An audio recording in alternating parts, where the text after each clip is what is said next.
Maria Tereza, obrigado pelas suas considerações. Na minha opinião, abordaram de forma bastante contundente o tema. E vamos passar agora aos debates. Como debatedor, nós temos aqui o Dr. Valdir Rocha, que é bacharel em Direito na Universidade Federal Fluminense, também formado em Engenharia Elétrica, aqui no Rio de Janeiro, auditor fiscal desde 1992, tendo integrado diversas equipes especiais de fiscalização, e hoje, desde 2007, na verdade, atua no primeiro Conselho de Contribuintes do CARF. Então, Valdir, a palavra é sua.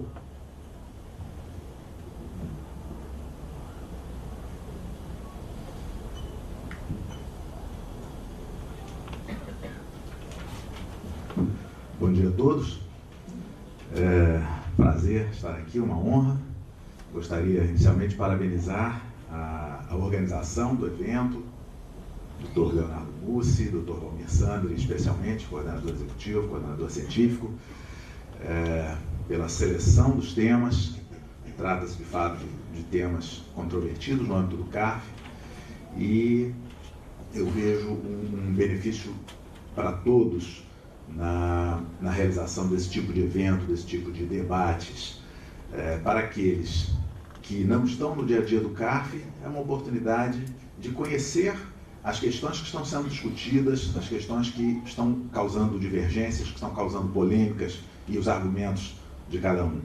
E para aqueles que estão no CARF, é uma oportunidade de oxigenação de ideias, de ouvir ideias diferentes, de discutir as posições. Então, eu creio que o benefício é de todos. Gostaria de parabenizar também a doutora Maria Tereza pela brilhante palestra. E resta-me aqui o papel do debatedor. Então, já de pronto, esse slide contém uma impropriedade. Eu não sou palestrante, eu sou debatedor, né? E aí a gente pensa no papel do debatedor.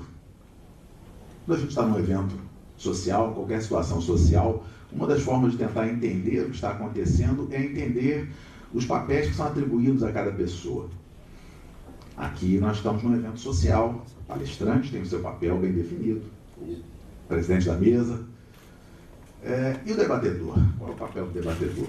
Eu comecei a refletir sobre isso e vi, bom, o papel do debatedor é provocar o debate, é trazer aqui exatamente, acirrar a polêmica. E aí eu pensei, será que esse é o meu papel aqui? Né? Serei eu o polemista mor, aquele que vai tocar fogo, digamos, nos debates? Não chegaria tanto, né? Não chegaria tanto, mas espero contribuir para os debates. A questão da responsabilidade, como já foi dito aqui, e em muitas outras oportunidades, é uma questão que vem sendo discutida. O CTN existe há quase 50 anos e a responsabilidade é discutida, mudam-se ideias, mudam-se teses. Mas quando a gente lembra de responsabilidade, me vem à cabeça aquela história do velhinho, bem velhinho mesmo, que arranjou uma namorada jovem, né? Isso a propósito da questão de o responsável é aquele que não praticou o fato gerador, mas que é chamado a arcar com o ônus daquele fato. Então o velhinho, mas bem velhinho mesmo, arranjou uma namorada jovem, e namoro vai, namoro vem. Um belo dia a namorada disse, meu bem, eu estou grávida. E o velhinho se surpreendeu e, passado aquele susto inicial, ele falou, bom, nós precisamos ir ao médico, fazer uma consulta, ver se está tudo bem, pré-natal. E aí acompanhou a sua jovem namorada ao médico. Sentaram-se os dois diante do médico. O médico falou, então, a senhora está grávida? Ah, sim. E o senhor? O velhinho falou, eu sou pai. E o médico, sua cabeça, olhou para um lado, olhou para o outro. Eu vou dizer aqui, questão ética envolvida. E aí o médico começou a contar uma história para o velhinho. Ele falou, o senhor sabe que eu, todas as minhas férias, eu gosto muito de caçar. E no ano passado eu tirei alguns dias de férias e fui para um outro país, a caça regulamentada, eu tive licença, tudo certinho, e eu fui caçar o urso. Lá pelas tantas eu me afastei do meu grupo, estive sozinho lá, isolado do meu grupo, e quando eu notei, eu tinha só uma bala, só um cartucho. Quando eu percebi isso, eu olhei à distância e vi o urso. Só tinha uma bala. O urso me viu também e começou a andar na minha direção. Eu peguei a minha arma, com aquela minha única bala, fiz a mira, atirei e errei. Aquele nervosismo eu errei. Agora eu já não tinha mais bala nenhuma. E eu, naquele desespero, pensei, bom, eu só tenho uma possibilidade aqui, eu vou tentar enganar esse urso, é a única coisa que eu posso tentar fazer. Então ele pegou a arma que ele sabia que estava descarregada, apontou, puxou o gatilho, né? O médico contando, eu peguei a arma, puxei o gatilho e fiz um barulho bem forte com a boca, imitando um tiro. Pô, aquele barulho forte. E nesse momento, exatamente, o urso caiu morto. Aí o velhinho, nessa hora, não se aguentou, interrompeu o médico, falou, doutor, tá na cara que foi outro caçador que atirou. Aí o médico falou, pois é exatamente o seu caso, meu amigo. Bem, nós estamos no âmbito aqui da responsabilidade daquele que não pratica diretamente, não pratica o fato gerador, mas que a lei o chama a arcar com a responsabilidade. E nós estamos falando do artigo 135.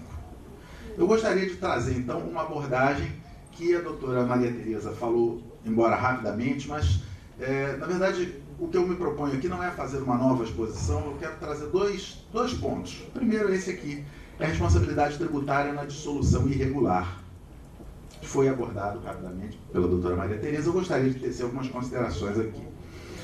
O CTN, a princípio, artigo 135, ele não trata de dissolução irregular.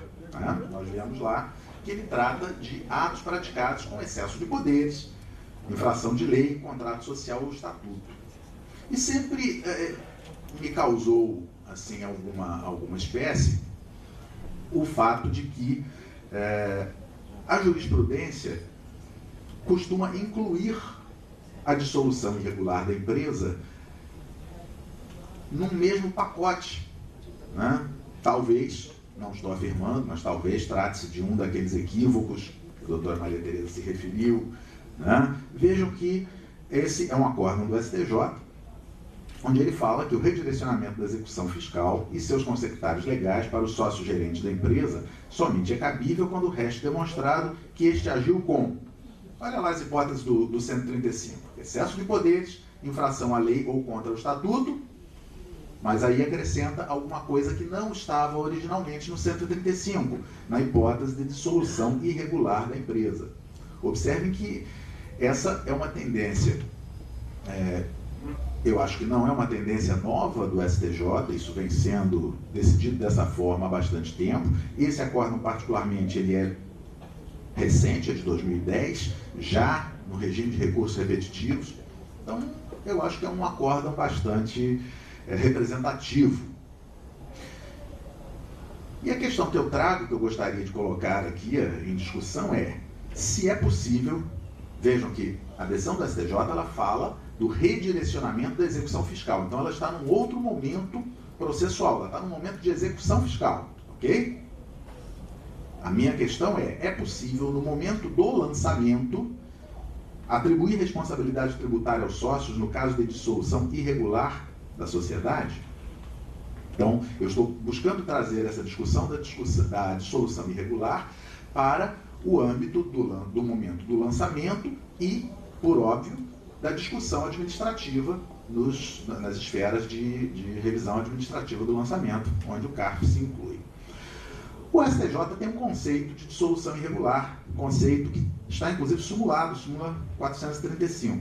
Presume-se dissolvida irregularmente a empresa que deixar de funcionar no seu domicílio fiscal sem comunicação aos órgãos competentes, legitimando o redirecionamento da execução fiscal para o sócio-gerente. Ora, vejam que é uma definição bastante simples até. Só existem dois requisitos para que nós possamos entender e caracterizar o que é uma dissolução irregular.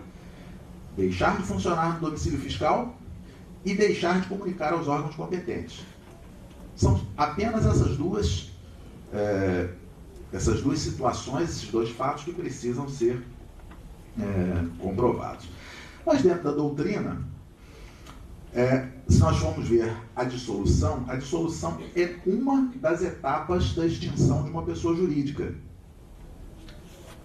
A extinção da pessoa jurídica precisaria passar por 3 etapas. A primeira delas seria exatamente a dissolução. O que é a dissolução? É uma declaração de vontade determina a cessação do estado negocial da empresa e inicia o processo de liquidação. Iniciado esse processo, a liquidação é exatamente a segunda etapa. O que é liquidação? Realização do ativo, pagamento do passivo, de acordo com a ordem legal de preferências dos credores. E, finalmente, ocorre a extinção propriamente dita, como uma terceira etapa da extinção entendida de forma mais ampla. E a extinção é o ato declaratório que, em primeiro lugar, confirma o ato de dissolução, confirma a intenção dos sócios de cessar os negócios da empresa. Aprova, dá uma aprovação final aos procedimentos de liquidação. E o efeito final é o desaparecimento da pessoa jurídica. Este ato de extinção, este ato final, é aquele ato que é levado a registro nos órgãos competentes. Muito bem. O que eu extraio daí é que quando se fala em dissolução irregular, eu entendo que isso está muito mais próximo de uma extinção irregular do que propriamente apenas da dissolução. Tá? Nós estamos diante de uma extinção que não seguiu todos os passos fixados em lei. Uma extinção que teve apenas início à dissolução, poderíamos também falar de uma dissolução incompleta, tá? Deu-se início à dissolução, ou seja, houve um ato volitivo por parte dos sócios de cessar os negócios, mas não se seguiu adiante naqueles outros passos, quais sejam a liquidação, especialmente, e a extinção. Então, nós estamos diante de uma dissolução irregular ou de uma extinção irregular. É aquela empresa que simplesmente parou de funcionar sem atentar para os requisitos que a lei estabelece para a extinção de uma empresa. E há uma implicação que é fundamental dentro do raciocínio que eu estou trazendo aqui aos senhores. É que, por não ter sido feita a liquidação, há uma implicação de evasão patrimonial, em contraposição à liquidação que não foi feita. Tá? Essa é uma implicação importante, que é a evasão patrimonial.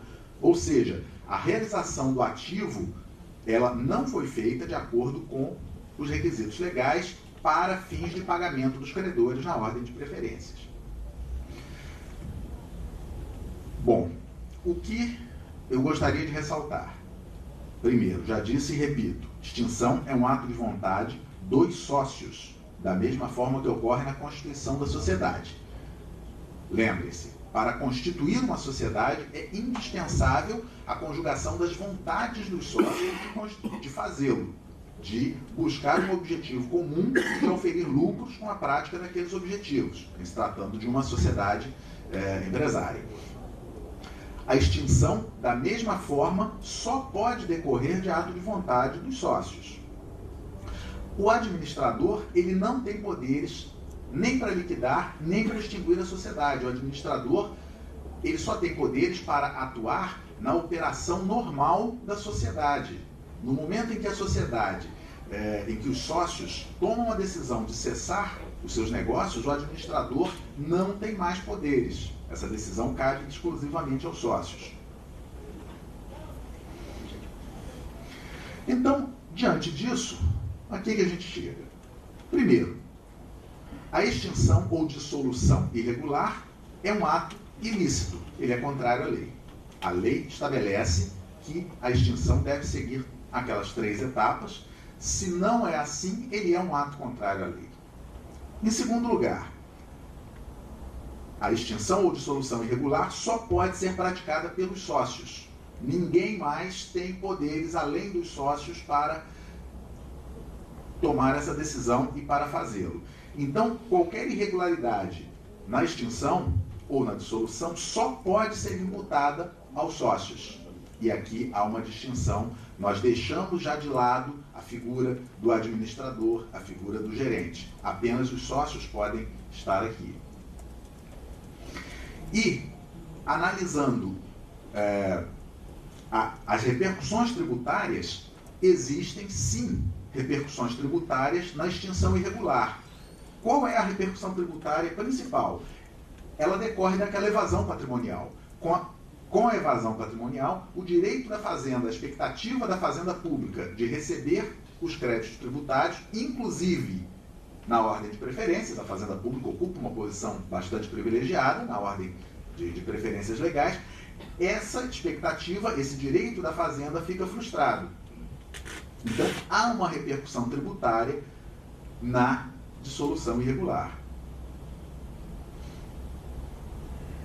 Bom, apreciando então o conjunto dos fatos, ou seja, a existência de créditos tributários e a dissolução irregular, a conclusão a que eu chego é que aquilo que poderia ser uma mera inadimplência, se existem apenas créditos tributários lá, deixando de lado a constituição irregular, isso, pela jurisprudência atual do STJ, bastante tranquila, seria incapaz de provocar a responsabilização.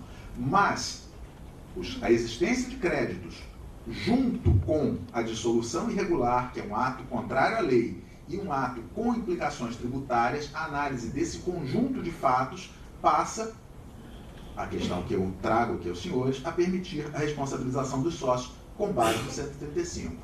É a forma que eu vejo de entender as decisões do STJ e de aplicá-las aqui. Um ponto importante: admite-se prova em contrário. Por que isso aqui? Vejam que a dissolução irregular, lembram lá da súmula do STJ? Ele fala, presume-se dissolvida irregularmente a empresa. É uma presunção. Aquelas duas situações, a empresa deixou de funcionar em seu domicílio e não comunicou aos órgãos competentes, aquilo ali acarreta uma presunção de dissolução irregular. E, por certo, não se trata de uma presunção absoluta. É uma presunção que admite prova em contrário. Qual seria a prova em contrário? Ou no sentido da regularidade da extinção, que foi efetivamente feita a liquidação dos bens e o pagamento dos credores seguiu a ordem de preferências legais, ou a inexistência de ativos a liquidar. Se a empresa estava numa situação que não tinha quaisquer ativos, aí a implicação tributária deixa de existir. Então, essa prova em contrário seria, e é, no meu entender, cabível. O que é que o fisco precisaria provar, então, para atribuir, no momento do lançamento, responsabilidade aos sócios no caso de dissolução irregular? No meu entender, exclusivamente os dois pressupostos da ação do lançamento, no que tange a sujeição passiva, seria a prova, a ser produzida naturalmente pelo fisco, de que os ativos foram dilapidados.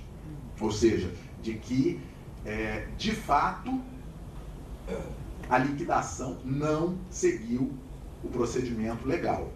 Os ativos foram desviados para os sócios ou foram utilizados para pagamentos de credores sem qualquer ordem, sem qualquer respeito à ordem de preferência legal.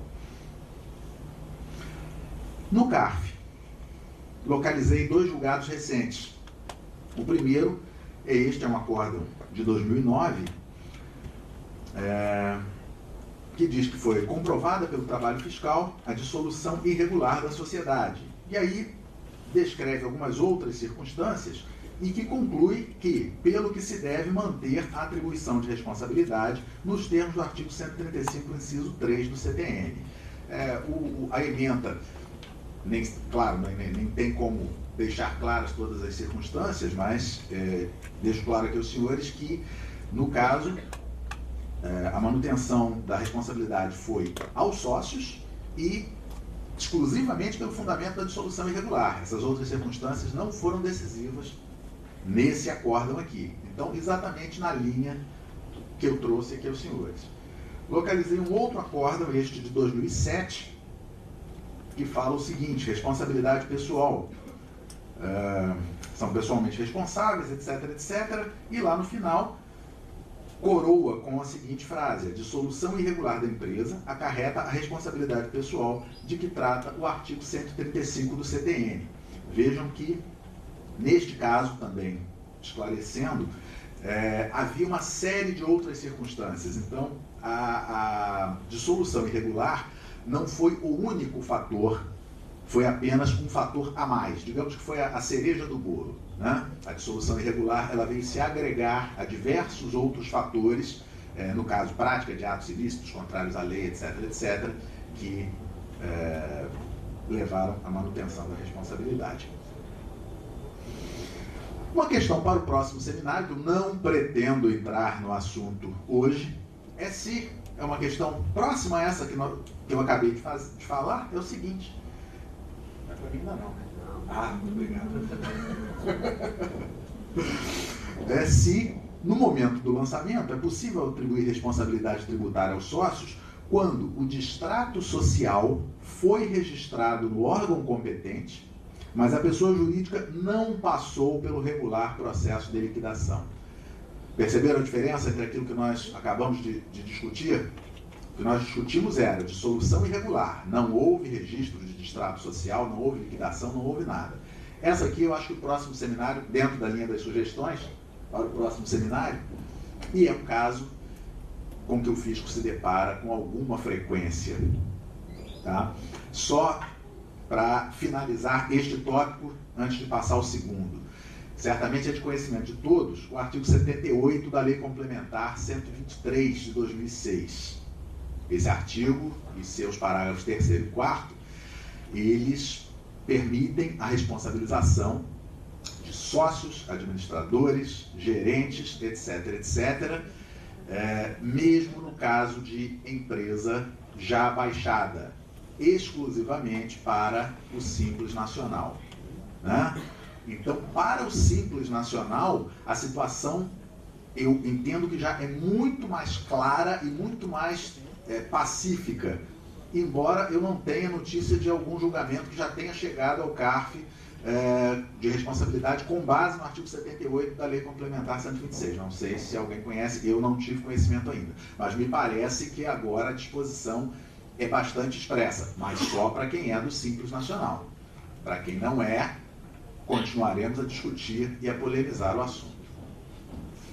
Bom, a próxima questão, e aí eu peço licença ao presidente da mesa, a doutora Maria Tereza, para ainda dentro do tema responsabilidade, me afastar um pouquinho do assunto que seria o assunto proposto. Eu, de acordo com aquele papel que eu me propus a assumir no começo, de debatedor, de causar polêmicas, né?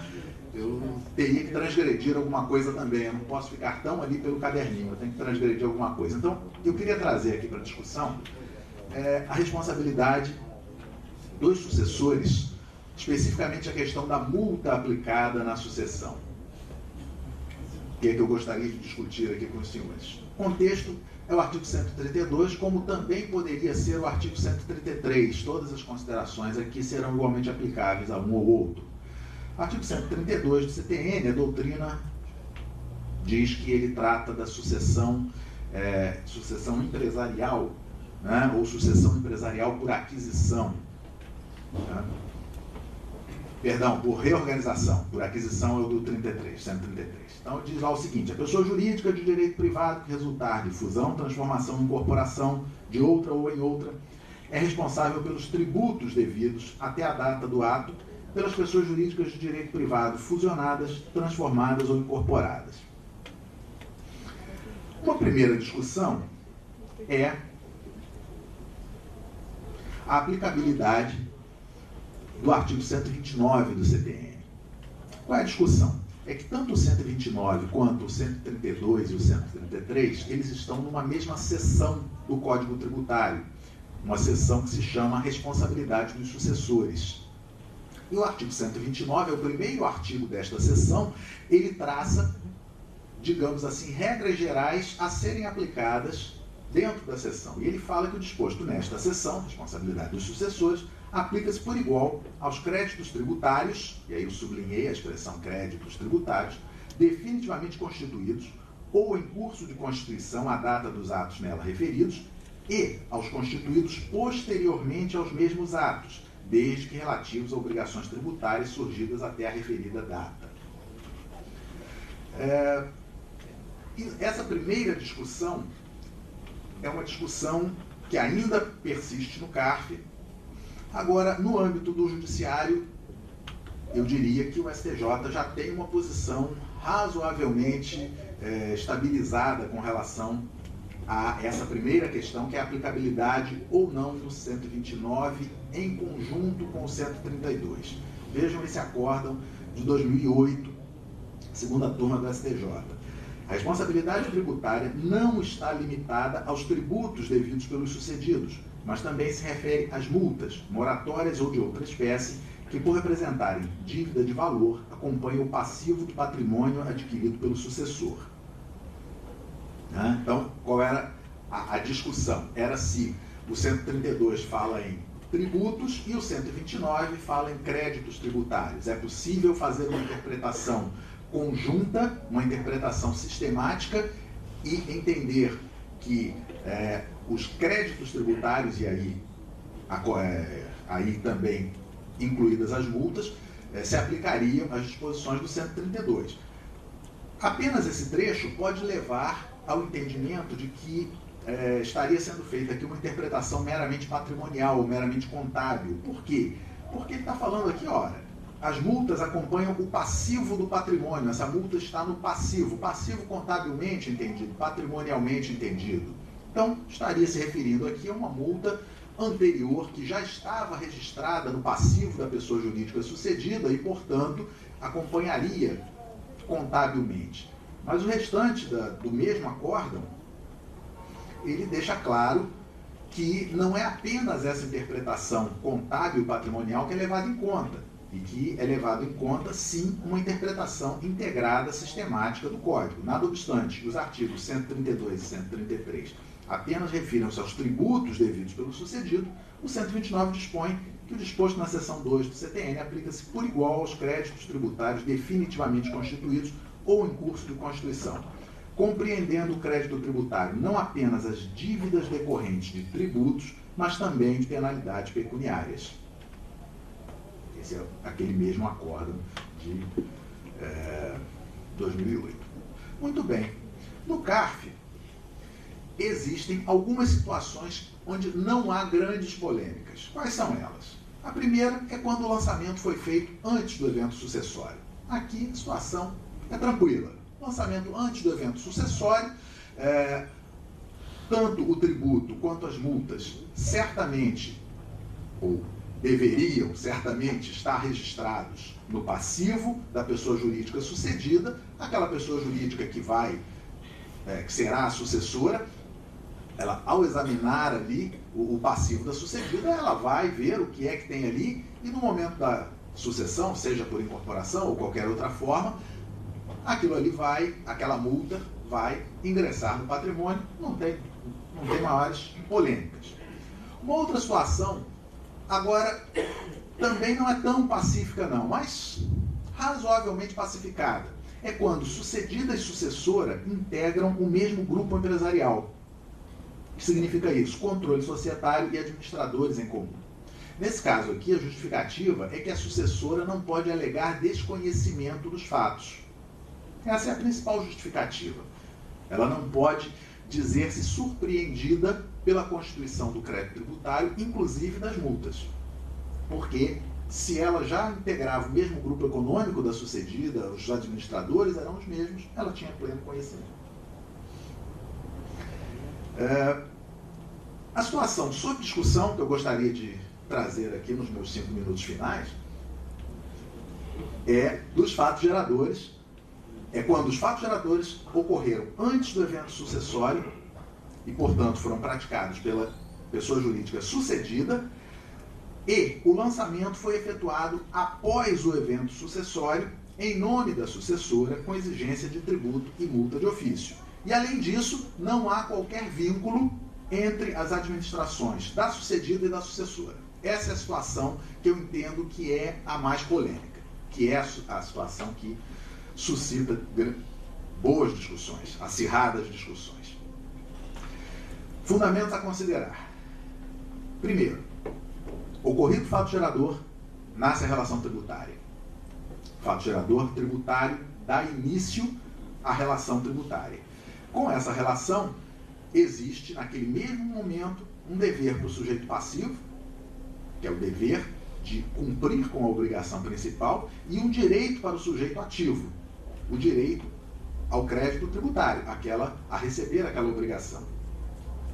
A obrigação tributária, então, ela já existe desde o primeiro momento, desde o fato gerador. embora ela não seja ainda exigível, porque naquele momento da sua geração ela é ilíquida. Tá? O que o lançamento vem fazer, e agora a gente está lembrando que a situação que nós estamos analisando é fato gerador antes do evento sucessório e lançamento posterior ao evento sucessório, o que o lançamento vem fazer é conferir liquidez a essa obrigação, tornando-a exigível. Então, aquela obrigação ilíquida, que já existia antes, ela agora, com o lançamento, ela se torna líquida e exigível e recebe o nome de crédito tributário.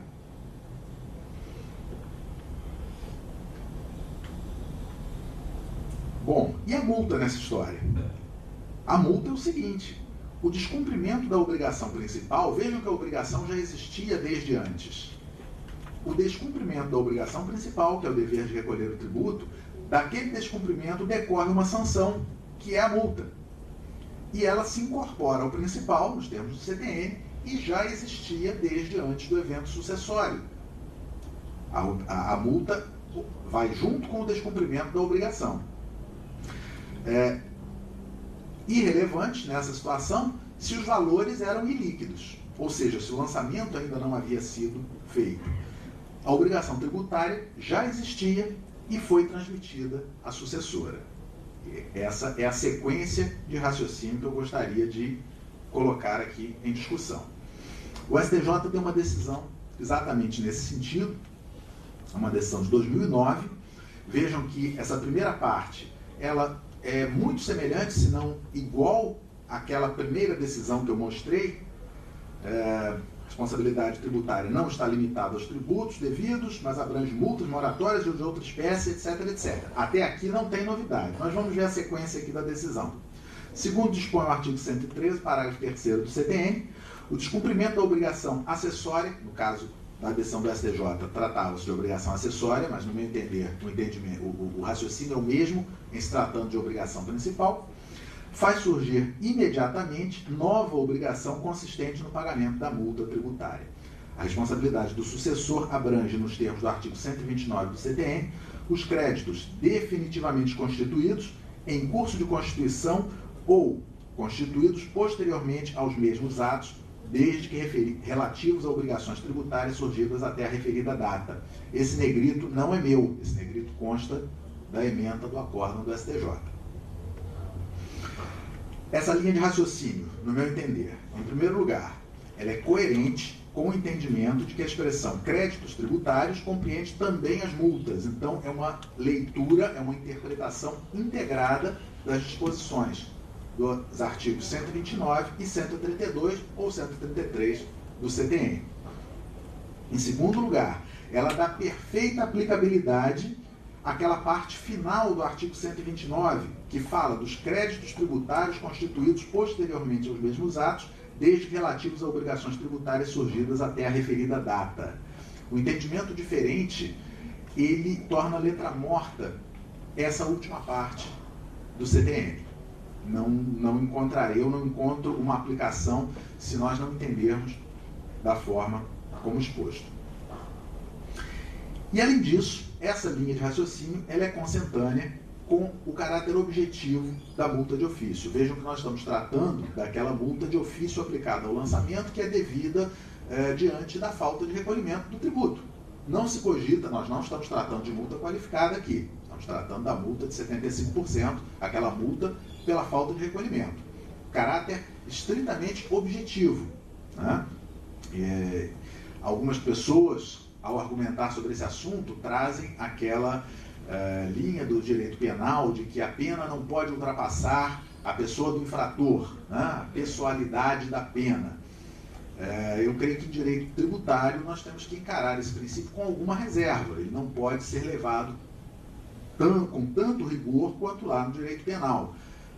A multa de ofício, 75%, ela tem um caráter objetivo, não se cogita da intenção do agente, do infrator. Conclusões: o que importa é saber a data do fato gerador. Se o fato gerador ocorreu, não é importante saber a data do lançamento, se o lançamento foi anterior ao evento sucessório ou posterior. Dá-se muita ênfase nas discussões a isso. Mas quando ocorreu o lançamento Não. O que interessa é o fato gerador. O 129 ele é bastante claro. A responsabilidade abrange fatos geradores ocorridos, créditos tributários constituídos antes, em processo de constituição ou posteriormente. O que interessa é que o fato gerador tenha ocorrido antes.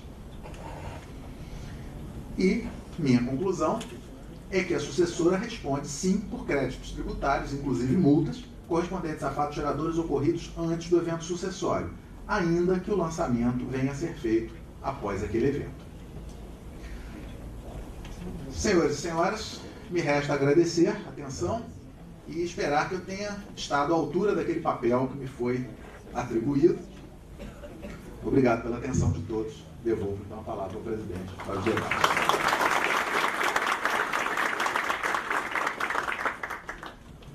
Doutor Valdir, muito obrigado. Como sempre, percussiente, muito objetivo nas suas considerações. Antes de abrir para o debate, há pedidos. A doutora Maria Tereza gostaria de tecer algumas considerações também aí, em 5 minutos a respeito das questões trazidas a debate, na linha do que o próprio doutor Valdir mencionou. Vamos lá. Doutor Valdir, agora eu que vou ser debatedora do tema trazido aqui, que é a questão das multas na responsabilidade aqui por sucessão, né? É um tema também interessante e eu ouço discordar veementemente das conclusões. Em primeiro lugar, vamos só voltar rapidamente ao passado. Havia uma decisão comentada no CTN, comentado no rodapé, que citava uma decisão da Eliana Calmon. E justamente isso, ele fala que as multas, né, podem ser transferidas. Mas que multas? Eu tive, em primeiro lugar, eu tive a paciência de olhar o voto da ministra Eliana Calmon, né, que fala em multa, ela falava em multa moratória. Na verdade, o que ficou de um certo tempo, no meu entender, era o seguinte, era o conhecimento na sucessão.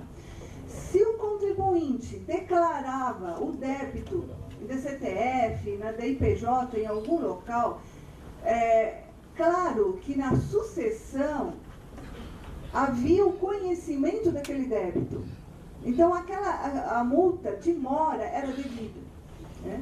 Se não havia um prévio conhecimento, não era a questão de se imputar uma multa, e nós estamos falando aqui na multa de ofício de 75%. Não seria justo, né, impor uma multa de quem não teve a infração. Então, isso ficou claro depois, eu vi na questão que as multas se transferem quando são do conhecimento. E qual multa? De mora. Por quê? Porque não há auto de infração. Então, eu chamo bem essa questão de que multa que se refere àquelas decisões da Eliana Calmon, que foi a primeira, e outras que vieram. É do prévio conhecimento. Quem compra uma empresa, ou quem é o sucessor, não haveria a multa de ofício. Segundo, realmente, eu concordo com o doutor Valdir que, e novamente eu chamo a atenção de ser alterado o CTN. Ele fala em crédito tributário, ele fala em tributo, mas eu não estou agora com o Código Tributário, eu fiz um estudo. Quando ele quer falar em tributo, ele fala em tributo. Quando ele fala em crédito tributário, nos outros artigos, aí sim é que se incluiriam as multas, né? O 128, 131, 134, ele tem os artigos específicos que falam em tributo. Tributo, no meu entender, sou eu, né, não inclui a multa. Né? A multa é pessoal e visa atingir o infrator. Chama a atenção do prévio conhecimento, de novo. Inclui a multa quando ele já sabia. Multa de mora, não houve lançamento. Né? E aqui eu digo uma coisa que eu já fui vencida na Câmara Superior, já mudou. Havia uma dúvida em que, se eram da mesma organização, uma empresa, né, sucedendo outra da mesma, aí sim se haveria a multa de ofício. Por quê? Se pressupõe que ele já teria o conhecimento de que aquela outra empresa, que era da mesma organização, já sabia que havia um débito, que não foi pago. Eu defendi por um longo tempo de que haveria necessidade, no artigo 132, da inclusão de um parágrafo dizendo isso não se aplica no caso de incorporação dentro do mesmo grupo, né? Havia uma jurisprudência da Câmara Superior, mas que agora, eu digo, que ela foi modificada. E, inclusive, virou súmula já, né? Dentro do mesmo grupo não se aplica mais a multa, é devida a multa de ofício. A súmula e os conselheiros do CARF têm que se curvar a essa súmula. Tá? São essas as minhas prévias considerações sobre a questão da multa. Obrigada. Senhores do plenário, aberto para debates. Alguma consideração, alguma pergunta?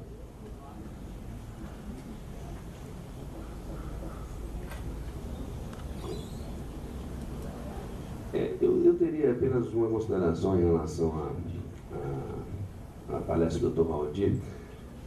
Me parece evidente que o artigo 134 ele faz referência à dissolução irregular, só que ele menciona a sociedade de pessoas. Também me parece evidente que o artigo 135 ele busca como fonte integradora da norma o direito empresarial, ao estabelecer as hipóteses em que se traria a responsabilidade pessoal. Então, a conclusão é de que, buscando na legislação empresarial o que seria agir com excesso de poderes ou contrariando o estatuto, poderia ensejar aquela responsabilidade. E aí o Dr. Valdir colocou como dissolução ou extinção na sociedade aqueles 3 passos: dissolução, liquidação e a extinção propriamente dita. No momento em que colocou a dissolução, mencionou que seria a declaração de vontade para que a empresa não funcionasse, ou externalizar esta vontade. Mas construiu-se o argumento a partir da interpretação de que a dissolução a que se refere o CTN, na verdade, quer dizer extinção, que seria a etapa final, ou a etapa que homologa as 2 primeiras. Pergunto, será que a dissolução, quando diz ser, você mesmo, declaração de vontade, a irregular dissolução não seria alguma irregularidade nesta manifestação de vontade e teria que ser esta a prova para a caracterização ou a prova contrária, já que há uma presunção contra o contribuinte de que não houve irregularidade nesta declaração, ficaria na dissolução e não na extinção? Veja, quando se fala aqui em dissolução irregular, como é que eu construí aqui? Eu disse que, no meu entendimento, essa dissolução irregular, ela poderia ser entendida como uma dissolução incompleta, né, ou como uma extinção irregular. A dissolução, ela é uma das etapas da extinção. Então, o que se verifica até pela própria súmula do STJ, que caracteriza o que o STJ entende por dissolução irregular, é aquela dissolução incompleta, ou seja, simplesmente parou-se de funcionar ali. E a presunção é de que as etapas seguintes não foram cumpridas. Por isso é que eu me referi que seria uma extinção irregular, porque só cumpriu parcialmente a primeira das etapas, ou uma dissolução incompleta, pelo mesmo motivo. O nome não seria muito, mas, de qualquer forma, o relevante, no meu entender, é que os passos seguintes não foram cumpridos. Os passos seguintes a que eu me refiro, a liquidação e a extinção formal, como o registro dos atos, etc. Por favor. Tenho uma dúvida a respeito da colocação. Obrigado, Douglas Machita. Isso é uma dúvida do BDT, né, mano? Né, Tereza? Desculpa. Enfim, a gente tem que falar o nome lá no Instituto, enfim. Mas porque é gravado. O artigo 136 fala em responsabilidade objetiva, né, do CTN. Né? Como é que você coaduna ele com o seu entendimento de culpa e dolo no 135, 134? Eu fiquei um pouco confuso. é que, na verdade, nós estamos falando aqui, eu estou indo pela... A questão é administradores e sócios. O 136, eu não estou com ele aqui, não pega administradores e sócios. O 136... Eu vou ler só para todo mundo. É até bom para os demais. Salvo disposição de lei contrário, a responsabilidade por infrações da legislação tributária independe da intenção do agente ou do responsável e da efetividade, natureza e extensão dos efeitos do ato. Tá, então, agora faça a pergunta de novo, por favor. Você disse que o 134, o 135 envolveria dolo e o 134 culpa. Por outro lado, o 136 fala que a responsabilidade por infrações da legislação tributária independe da intenção do agente ou do responsável. Exceto nos casos previstos nos outros artigos, né? Que o artigo 135, ele elege a questão de agir com excesso de poderes, infração à lei, e ele vai atingir, aqui ele fala em pessoalmente, o gerente, o representante da pessoa jurídica de direito privado, são esses casos. Eu tenho que me reportar a estes casos que eu tenho que agir, e aqui eu digo que eu teria que ter a prova que ele agiu com excesso de poderes. E aqui fazendo até uma abertura. O sócio não está no 135. A dissolução irregular não está no 135. Eu não vejo isso. A menos que a dissolução irregular, e aqui conversando com o presidente de mesa, né, tenha sido por excesso de poderes, contrato, estatuto, eu tenho que pegar um gancho aqui, né? A outra regra do 136 é uma regra geral, mas eu tenho aqui uma específica do 135 para atingir a pessoalidade dessas pessoas. E o 134 é mais grave ainda. Eu falo que na dissolução, ele fala de dissolução de pessoas. Gente, é de pessoas. Eu posso colocar pessoa jurídica numa SA, outro tipo societário como dissolução de pessoas? Não, né? Então, repito, o 135, se eu quiser colocar, eu tenho que fazer a prova do dolo, né? Esse o meu sentir, né? Mas, claro, a jurisprudência está aí, nós temos que acompanhar a jurisprudência do judiciário. Obrigado.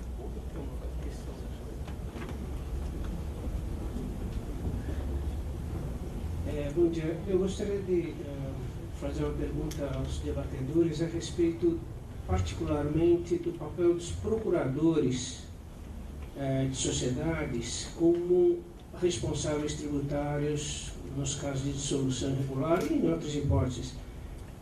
Digo isso porque é uma questão que preocupa muito os advogados que atuam na condição de procuradores da sociedade, muitas vezes com poderes extremamente limitados de representar em juízo ou fora dele, ou perante repartições, etc. Mas o que a gente vê na prática é que, no momento em que surge um problema qualquer, a fazenda ela dispara para todo lado. O primeiro que estiver mais próximo é atingido, né? E isso tem causado uma insegurança muito grande, especialmente, como falei, entre os advogados, especialmente aqueles que representam empresas estrangeiras. Então, eu gostaria de ouvir dos dois debatedores quais seriam os limites, nesse caso, a atuação da Fazenda e a responsabilização desses procuradores, no caso, tanto de dissolução irregular, quanto em qualquer outro tipo de infração. Na verdade, em primeiro lugar, sempre o auto de infração, pela teoria da aparência, ele recai na pessoa jurídica. Mesmo porque é muito mais fácil, né? Se voltar na pessoa jurídica, né? É claro que a pessoa jurídica, ele pode se defender que quem deu parte a isso foi um procurador da pessoa jurídica. E aí vem, cada caso é um caso, né? Primeiro, quem se beneficiou, né? Aqui, se somente ele se beneficiou, me parece claro, né, pelo aquilo que eu expus, que tem que ser com aquele procurador da pessoa jurídica, ele que se beneficiou, artigo 135. Mas se os dois se beneficiaram, a pessoa jurídica e mais o procurador, e aí eles vão se defender, né?